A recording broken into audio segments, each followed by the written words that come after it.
What's up, Wichita? Today we have with us a special guest. Her name is Nichole Lee, and she is a campaign manager for a youth group called Prodigy. And I will start by letting her tell you about who she is and tell you a little bit about how she rose to this position as campaign chair for Prodigy. So, Nicole, it's all yours. Thank you. Like you said, my name is Nichole Lee. I am born and raised in Wichita, Kansas. Been here all of my life. I have been a community organizer for the past 5 years in Kansas, and I have worked with Destination Innovation for the last year. I am the campaign manager for Progeny, which is a program under Destination Innovation. And we are a youth adult partnership program working with young people who have been impacted or who are passionate about advocating for juvenile justice reform. Okay, so tell Progeny me, does a number of different things. I'm sorry? As a progeny does a number of different things. Okay, so tell me this. How did you get involved with this organization? Honestly, Marquita Atkins is the executive director. She actually started and did Progeny. And honestly, I just been working with her. She's been a phenomenal executive director and just friend in Wichita. And she is very passionate about working with young people at different sectors of their life. Destination Innovation works with young people on entrepreneurship skills. Root the Power, which is also a program under Destination Innovation. They work with young people on civic engagement. What does it look like to be civically engaged as a young person, whether you can vote or you can't? Then also, again, Progeny, working with young people within the juvenile justice system. We work with young people on a number of different leadership development skills so that they can advocate for themselves within the issues that they want. Okay, now when you say young people, and then you mention juveniles, so I have to ask you, what age range do you work with? So Progeny normally works with young people who are between the age of 18 and 25. However, we just opened up our age group to work with young people between the ages of 10 to 18 as well. Our other programs work with school age young people. They work with middle school age young people. And then we'll also be moving into the school system, working with schools as well here soon. Okay, now give me a little idea of what areas that you get involved with these youth and that you advocate for these youth. Oh, as a community organizer, I get the privilege of working with our young people on leadership development skills. And so I help them to different community partners. I help connect and organize different community events with them, just so that we can kind of create the platform to uplift their voices and their thoughts. Okay, now, and when you talk about juveniles, do you deal with a program for uh, juvenile prevention? In other words, some people, when we talk about juveniles, we talk about people after they've entered the system. Is there a process involved to, in other words, get to them before they become a part of the system in a matter of prevention to prevent that kind of interaction? Yeah, that's a great question. And I actually am glad you brought that up. So working with Progeny's young people, we we've had conversations around language and like what feels good and then what doesn't. And juvenile actually is a term that they don't necessarily like to be associated with. I can definitely understand why, because when we talk about juveniles, we're normally in Kansas talking about the juvenile justice system. So people who have entered that system, just like you had said. One of the things that we do advocate for are prevention efforts to be really funded in Kansas, because a lot of people in Kansas are doing that work to keep young people out of jail, to prevent them from going to jail. Some of those programs aren't necessarily funded by the funding that's available for, alternatives to our incarceration. And so we definitely work we work with programs to be able to, one, get ready to work on preventative measures, to actually like what that could look like, because that could look like a number of different things. We don't know as adults what it'll take to keep young people of the system. But we really have to listen to young people when it comes to what'll work for you. What do you need? Okay, now you mentioned about funding. So that brings me to ask, how is your organization funded? So my organization, I work for Progeny, which is a program under Destination Innovation, but we are grant funded and we are donation funded. And we pay most of the young people that work with us. So that's normally where our funding goes, because we pay them to do this work. When they are advocating and they are using their voices and their personal lived experiences, we believe that they should be that time. It's a lot of work to be vulnerable in some of these spaces. And so we want to make sure that they are compensated for that work. Okay, now, so do you get involved with youth in that are in school or that may be having some difficulties in school, or you get involved in mentoring some of these youngsters, or just how do you all get involved? Absolutely, all of those things. Some of our young people are currently in school, and so we work with them after hours and on their own schedules. Some of our young people are in college, and so we work with them again on advocating for things that they want to see on their college campuses. We absolutely work with young people who are in school, because we've noticed that, in schools, their voices are not being heard. Their opinions are not being valued. I think it was last year that our young people had brought the concern to us, not last year, I'm sorry, about the year before last, about 2 years ago. It's hard to learn in school with police officers there. We know that police officers are policing. And so what does it look like to listen to those concerns from young people when they talk about, their opinions of SROs who are in school? And so absolutely working with young people at all ages to be able to, one, learn these advocacy skills. Advocacy can be used in a number of areas and places that young people are in, especially when they have come up against issues that they're not being heard about. Okay, now, of course, you mentioned the SROs, and they've become quite controversial throughout the country here in the last few years. Absolutely. To what extent are SROs used in Wichita schools to USD 259? I fully can't answer that question because I have not had an in-depth conversation with people that can speak to that, like William Polite or Alicia Thompson. However, all I hear is what my young people tell me and what they say that their concerns and their issues are. I do know that there have been several incidences in schools that SROs have been able to step in immediately, since they are on site, and kind of alleviate that situation.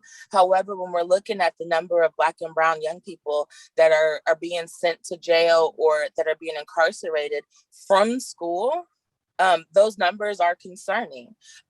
We did a listening session last year, and we talked about how many of you all have been incarcerated at school, or how many of you have been arrested at school, and the numbers were ridiculous. And then when you think about all the things, mental issues that come around that as well, I'm sure it's embarrassing to be arrested at school. I'm sure you don't want to go back to the place that you were embarrassed in such a way in front of your peers at school. And normally those things are happening, of course, by SROs or by police officers. And so with that, we're seeing other issues develop. Now we have high number of truancy. Now we have a high level of in-school suspension and out-of-school suspensions because of things like missing classes and those types of things. So all I have to go off of is the concerns of our young people. And that is my job, is to listen to them and uplift their concerns, and then organize around those. Okay, so when you talk about the numbers of students that are being arrested from school, I have to ask, are they being arrested before parents are contacted? Or I don't know are that you information. I'm so sorry. Are you hearing from parents who have concerns about this? Absolutely. I've definitely heard from some parents who have had some issues about their young people just one being arrested. I don't know necessarily about the timeline about whether those phone calls are being made or whether they're taking all the precautions that they're supposed to. But I do know that it is a concern. Well, that is a concern that I think should be brought to the attention of the school superintendent. And if we don't make any noise, as they say, a closed mouth doesn't get fed. And so I think it's an incumbent upon parents, if they're experiencing that, then somebody should be taking that issue to the school superintendent and getting some answers about how that's being handled. I remember reading here about a week ago about a parent of a 5-year-old who went to pick her kid up from school to find him in a chokehold by an SRO officer. Okay. And this is totally, totally out of control. And these kinds of things, if they're happening, somebody should be taking some drastic actions because these kids, and in particular, these young kids, preteens, should not be subjected to that type of interaction with any school official or SRO or anybody else. That is unlawful, first of all. And so certainly these things need to be brought to the attention of the school district. Somebody should be advocating for these youth. Now, I want to switch topics now and talk about a program that you have coming up on Sunday, the 24th, at the church there at I don't know the exact address, but it's on the corner of 11th and Minnesota. Tell me about what your program is about. Absolutely. So we're having a town hall, and it's called Who Do You Call? This event that we are hosting kind of came as a result of hearing about CJ Lofton and his, I'm gonna say it just like my youth leaders have told me to say it, but his murder while in custody. They were devastated. And really we're seeking answers about what should they do if they're in a situation like this. If one of their peers are arrested, who do you call if not the police? If you are a young person and you are in crisis, who do you call? What do those resources look like so that we can, as a community, ensure that we're using the police as almost a last resort, and only in unlawful situations or when crimes are being committed.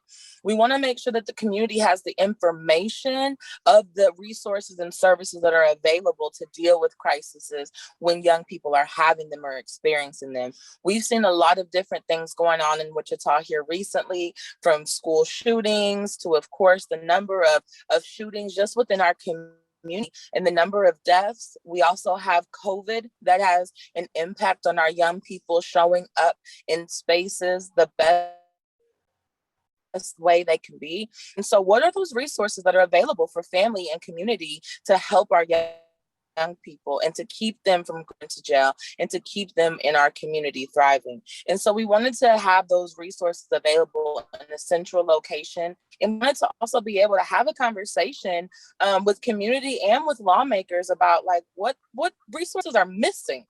If there are things that we don't have to be able to fill this gap, what does it look like for us to be able to put those in place? Because clearly they're needed and could have been used in situations like CJ's to eliminate what had happened. And so we wanted to invite anyone that we can to be a part of that conversation. Okay.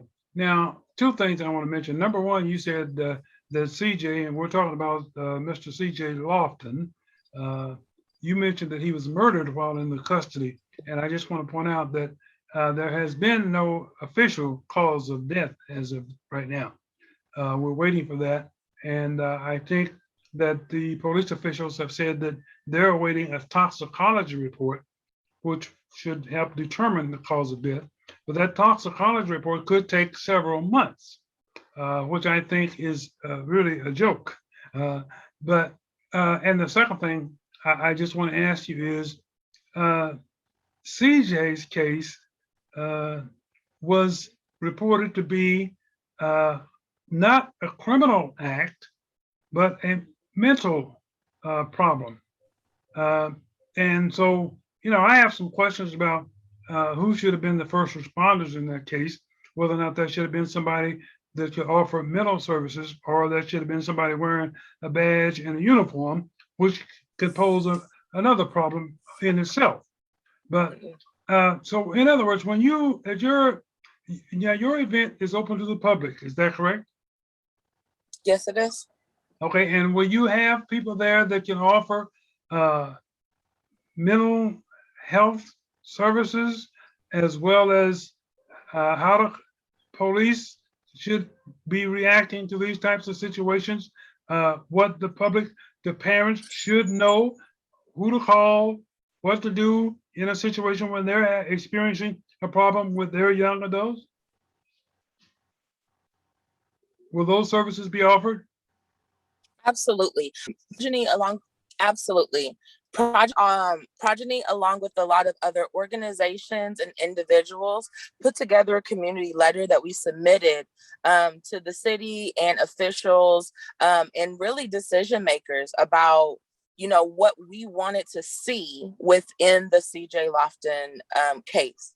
And so with that, we really wanted to be able to release footage so that the community and so that my youth leaders would just kind of have access to like what is taking place here. Keep in mind that this is an open investigation, and so we may not get the information that we're asking for in a timely manner. But I think it's still very important that we have a timeline of what should have happened. And just like you said, being able to offer those mental health resources so that they can tell us, well, when is the proper time to call you? Is it at the beginning of a situation, or is it after, yes, the police have come and potentially escalated the situation? So, and I think that there's also resources available in Kansas that are just that same thing. There have been conversations going on for years in Kansas about how we need to have mental health professionals as the first responder on these calls, and at the very least have them in the same place with the police officers when they show up on these scenes. The police are not always trained to handle mental health situations, and we've seen that play out a number of times in Kansas. And so making sure that we could get these questions answered about who do you call and what exactly is that number? Where do I find it? Where is it being shared? Where is it publicated at? So that we can have access to these resources, even if you're not at the event. There's still needs to be, you know, something in place to where this is who you call if this is the situation you are having. If it's not a criminal act, if it is not a crime, if no crime is being committed, we have to have other resources available for those situations. And so, yes, those people will be at this event on October 24th to be able to answer those questions. And so that we as a community to put that timeline together ourselves about what could have happened and what should have happened in the Cedric Lofton situation. And so even with that, the address to that event is 1914 East 11th Street. That event will be at the center, and it's on October the 24th at 3 p.m. And we said everyone could be there to just gain this information as well. Okay, now when you say at the center, are you referring to the gymnasium part? Yes.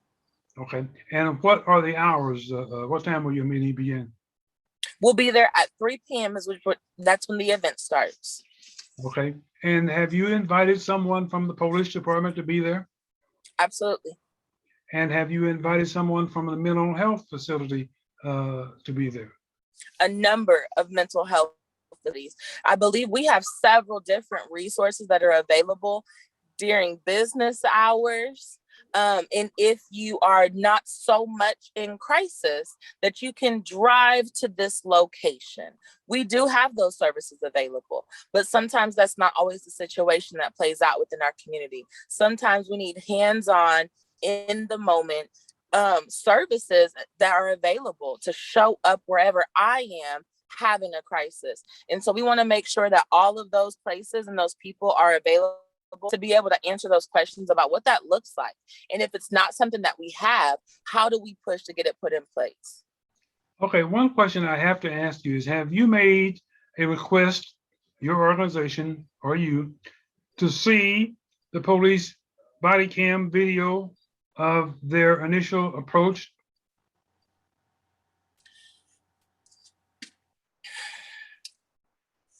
Progeny, along with Destination Innovation and a lot of other organizations, have asked that that information be made public so that not only the community can kind of assess, but also just for the family. They are experiencing a loss right now. And sometimes to be able to offer closure, some of those final moments are important for the family. And so we have absolutely pushed that that information is available to the community. And what kind of response are you getting? I think we're probably getting the same response that everyone's getting, that this is an open investigation and there's not a lot of information that they can share with us. In a conversation here recently with Mark Bennett, he referred me back to the press conference that him and Sheriff Easter put out on September the 30th, which is the most up-to-date information that they can provide to us. Well, I find it quite interesting myself, Nichole, that they talk about this as an open investigation. They cannot show you the body cam footage as of yet.